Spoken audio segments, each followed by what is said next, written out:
Today, you guys are taking the first step in your journey from going from hustler to operator. Today, you guys, I'm talking about the foundation of your business that you're going to build your whole real estate empire on. That's data, people, and speed. However, you got here, thanks for being here today. Let's get going. People don't fail at real estate because they suck. They fail because there's too many ways to succeed. That's why I suggest you focus on the most important skill in all of real estate, which is finding deals. I'm Ruud-Johnson, and in this podcast, I share the exact steps I've used to source 400 deals by age 24. This will allow you to do three things: control your deal flow, make unlimited income, and build your empire as an off-market operator. But today, you guys, we're talking about my favorite part of this business. Everyone that comes to us asking for advice comes to us with one question. And that's the question I want you guys to ask yourself throughout this episode, which is, how do I start buying back my time and getting myself out of this hustler phase, this constant hamster wheel of chasing the next deal and having to do everything with no system, process, or organization? So today, you guys, we're talking about data, people, and speed. But before we get into that, I'm going to start with just talking about the foundation of all of this. So foundational systems that you guys have to have in your real estate company allow you to build up from there, have a team come on board. And we're talking about a few basic things, you guys, and it might sound boring, but you guys have to listen to this part of the show or nothing else is going to matter.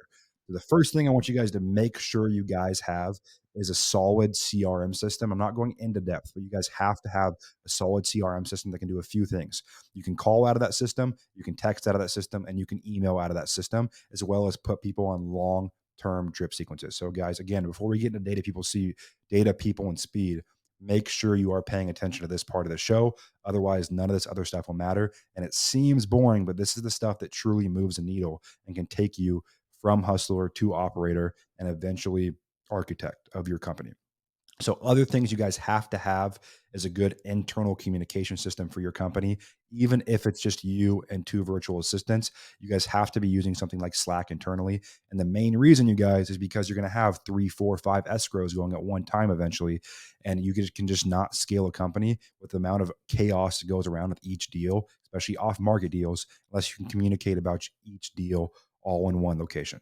Okay, so that's two things: CRM, Slack. The third thing you guys have to have is somewhere you can organize your whole company. And I like to use Google Drive for this. What I recommend is creating a different Drive folder for each section of your company. So you're going to have an admin folder, a marketing folder, an acquisitions folder, and a dispositions folder. Okay, your admin's going to have LOC docs, hiring information, SOPs. Your marketing folder is going to have all of your workflows for marketing. Same for acquisition, same for disposition. Okay, you guys, those are three simple foundational pieces of your business that if you do not have, you're never going to get out of the hustler phase. Okay, so now I'm going to start talking about the first thing, and this is my favorite part of this business, is data. Out of the three pillars: data, people, and speed. First things first, if you guys go cheap on data for your business, or you don't truly understand data for your business, you will never scale a real estate company. There's so many of us out there that are looking for the cheapest skip tracing, the cheapest data. What that does, it puts you in a position where you can't get a hold of anyone. And in this business, you guys, in the initial startup phase, the only way you're going to really get scale and get a good OpEx account building is by outbound low cost marketing. And that's built on data. So that's cold calling, that's texting, that can be RVM, but my favorite two are cold calling and texting. So why am I telling you that you can only really get traction at the beginning with these two things? Because what I've seen in the past, and what we've experienced when you're first starting out, mail is very expensive. Pay-per-click is very expensive. SEO is very expensive. Facebook ads are very expensive. The stuff that is very expensive, you need a longer run rate for. And in a business like ours, you guys, your average lead to a contract is going to be roughly 60 to 90 days, best case, sometimes much longer. We have deals we get that came into our system 16, 18 months ago. And you guys don't want to put yourself in a position where you're outlaying 40, 50, 60 grand out of your pocket for pay-per-click when you're brand new without being able to see your return on that for 6 months. That's not a good way to bootstrap a company like this. You're going to be stuck in that hustler phase for a very, very long time. So how do you get out of that trap? The first thing you have to focus on is data. This is where you get your data from, what you spend on your data, how you organize and prioritize your data. First part of that is where you get your data. Okay. So for you guys, that think there's a magical list out there that's going to magically bring all these deals into your pipeline. It does not exist. There's no magical marketing list out there that's going to make you guys a millionaire and bring you infinite deal flow. Most data companies are not great. Most lists are not great. What we want to do is give ourselves the best chance possible to get in contact with the most motivated prospects as soon as we can. So, what does that look like? So, for us, that looks like we start by having a warehouse for our data. That is called, for us, we use REI Sift. I'm not affiliated with them. It's an amazing, easy service, great UI, easy to use, ton of demo videos in there. But REI Sift is the warehouse for all of our data. So once you have an account on there, what I recommend going and doing is choosing whatever county you're looking to do business in, and I recommend sticking in your backyard if it's a decent population. And the good way to know that is if there's a Chick-fil-A within 30 minutes of your house, or another really common, like it's the In-N-Out within 30 minutes from your house, you're in a good enough location to start doing this business in. So what you're going to do to start, once you have your REI SIFT account, is go into a software like ListSource or PropStream. And I think PropStream's UI is easier to use and it's pretty solid data if you guys want to start there. And you're going to pull an absentee list for your county. You're going to upload that absentee list into your data set, and then you're going to layer on top of that. So you're going to go back into PropStream. You're going to pull every motivated list from there, your tax delinquents, your pre-foreclosures, your liens, your divorces, your pre-probates, and also add those to REI Sift. Okay, why is that important? Again, like I talked about, data is very faulty, but what isn't is giving ourselves the best chance of success by layering multiple data points on our prospects.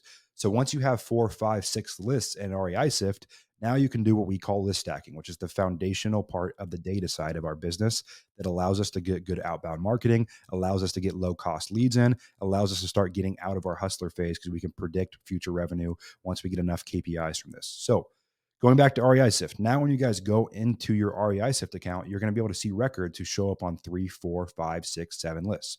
Why does that matter? Skip tracing is expensive. We don't want to be wasting skip tracing dollars on properties that are not likely to sell. So now what I want you guys to do, and anyone that shows up on 2 or more lists, for example, if someone's an absentee record, we don't want to just skip trace them. Skip tracing is expensive, and we don't want to go cheap on skip tracing. The 2 services we use internally is needtoskip.com and easybuttonleads.com. And neither of those are cheap. There's much cheaper options out there, but I hear time and time again from everyone that we've coached and that comes to me that I talk to, the cheaper you go on skip tracing, a lot of times, the worse the quality of the data gets. So now we're going to take our records that have 2 or more motivating factors, right? That's an absentee pre-foreclosure. That's an absentee with a lien. That's a lien with a tax delinquency. That's a divorce with a bankruptcy. And we're going to skip trace all of those. And skip tracing, you guys, if you don't know, it's a way for us to append phone numbers and emails to those properties. And now we're going to have a database, you guys, of actually motivated prospects with phone numbers. And a couple of things on that I talked about that you have to pay attention to is do not go cheap on your data, and make sure you guys build that database because it's going to get you more motivated leads in the door way quicker. An example of this I call box marketing, and this puts us in a really simple to understand analogy. So in box marketing, in a real estate business like ours, if you guys have one box of 50,000 absentee leads, that's awesome. There's probably a lot of deals in there. But the problem is that might be literally your last call at a 50,000 leads. That's that deal. So we want to give ourselves a higher chance of success. So instead of that, we're going to break that down into one more box, which is absentee and maybe absentee out of state. And that might be, 10,000 records. So now we have an even higher chance, higher likelihood of getting to those leads before our competition. And then I'll break it down even further. I'll go absentee and absentee out of state and pre-foreclosure. And that's going to give me, say, maybe 1,500 records, but that's going to give you a higher likelihood again of getting in contact with these people before your competition, maximizing your cost per lead, maximizing your cost per deal. And this is what allows us to get on what I'm talking about next, which is our people funnel. Okay. So our people funnel, you guys, the second part of this funnel is taking all the data we've procured and finding a way to get in contact with these people as soon as we can in the most efficient way. Your guys' job as a marketer in a real estate company, especially if you want to get out of the hustler phase and be able to predict revenue, is making sure you're getting a yes or a no from every individual human being inside of your database. And a lot of us in this business, you guys, we forget that every single prospect in our database is a human being going through real life situations. We think they're just numbers inside of our list stacker or on our spreadsheet. These are real humans. So, how do we, as a marketer, do our job? We make sure every single human that has likelihood to sell in the next 6 to 12 months in our database is getting an answer to us that's yes, no, or maybe. Maybe is a yes in this business. So yes or no. How do we do that? We make sure we're using what I talked about, outbound marketing. Outbound marketing, what I recommend doing is cold calling and texting. So what does a cold call funnel look like in a business like ours? And why does that mean we get meaningful scale? It allows us to move quickly out of that hustler phase into an operator phase. And I'll tell you why. The reason is because this business is all about at bats. When you start moving from hustler to operator, you're going to be hiring your first person, you're going to be hiring your second person. And unless they have a significant amount of at bats, you're not going to be able to one, develop internal KPIs, or two, have enough volume of leads to train them and hand the baton over to them so you can start getting out of each individual role in your company. Because most likely, you guys, you're not good at everything in your business. You're doing a lot of it because you have to, because you're bootstrapped. And when you start bringing people on, the one input you can't control for them is reps. And your job as a business owner is to get as many people in that funnel for them that are saying yes or no, so they have reps on the phone. Okay. So people's huge. Make sure you guys are using outbound marketing channels to get a yes or no. That's all the data people speed part. The people part of this is making sure you guys are interacting with people as quick as possible and getting a yes or no from them. And what's a yes? A yes from someone is someone from a cold call or a text that says, yes, this is my property. This is my name. This is my phone number. This is my email. And yes, for one reason or another, I'm considering selling my asset, my house, in the next 6 to 12 months. That is what a lead is, you guys. You don't want to be qualifying, which we talk about a lot in this podcast and other episodes. You don't want to be qualifying them on anything else other than those couple of things right there. Getting them into your CRM, which I talked about as a foundational piece before this, and being able to work them throughout the months until they're ready to say yes and sign an agreement. It's very rare that someone's going to come in and sign an agreement the day a lead comes in. It takes nurture, especially in this business, you guys.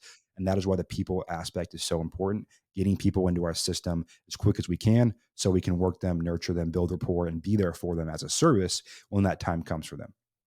So, speed is the third part of this. Speed, you guys, isn't what I was just talking about of the speed of reaching out to people. Speed in this business is day in, day out. What I refer to as speed is how much we're maximizing the inputs we can control and how quickly. So a lot of people will do the first two parts. They'll spend a bunch of money on their data and they'll spend a bunch of money on their marketing, their cold calling, their texting. What they're not doing is there's a resource in this business, you guys. It's not money. That's time, energy, and effort in becoming a business owner. And that is the speed. When I talk about speed, I talk about how quickly are you improving your capacity as a business owner. And that's what truly takes people out of the hustler mindset to an actual operator. Because even bigger than the tactical marketing pieces, hiring pieces, the biggest thing that blocks people from going from hustler to operator and then beyond is the framework. We believe in our head, we all have this get shit done mentality that we wake up and we scramble nonstop looking for the next busy work thing we can do. That will never get you out of the hustler phase of your company. I promise you that. So the speed part is just as much a mindset part as it is a tactical part, but it is how quickly are we learning? Are we using our revenue to pay for courses? Are we using things like this to improve ourselves as a leader of a company so we can move out of a hustler phase, unlearn the things we've learned, and move into that operator seat? And then eventually beyond that. So those are the three phases, guys, the three foundational pieces of a real estate company. And why do they matter? Again, these things matter because the whole point of the show is to help you move from hustler to operator to architect, which is the only way you'll be able to sustain a real estate business long term and not just build yourself a high paying job, and make sure we're building a real business. And what I like to say, if you do all this stuff, you'll put the fun back in your business and you'll wake up with a jump and a motivation and an energy that will just serve your business in a way you can never do if you're stuck on the hamster wheel of being a hustler. To summarize, you guys, we went through data, we went through people, we went through speed. And if there's one thing you're going to take from all of this and just one thing you're going to implement, at least start in that data section and do the steps I talked about of getting all of your data organized in one place so you can start giving yourself the best chance to get good cost per lead in and get good leads in the door as quickly as you can that are actually motivated. You guys, thank you for listening. Tap the follow button on Apple Podcasts or Spotify so you do not miss the next episode, which drops in just a few days. And Apple Podcasts is just a little plus sign in the upper right corner. On Spotify, just tap follow. And if you prefer to watch, we publish all of these on my YouTube channel. Just search my name and subscribe to my channel. So until we meet again, you guys, remember, you're only one deal away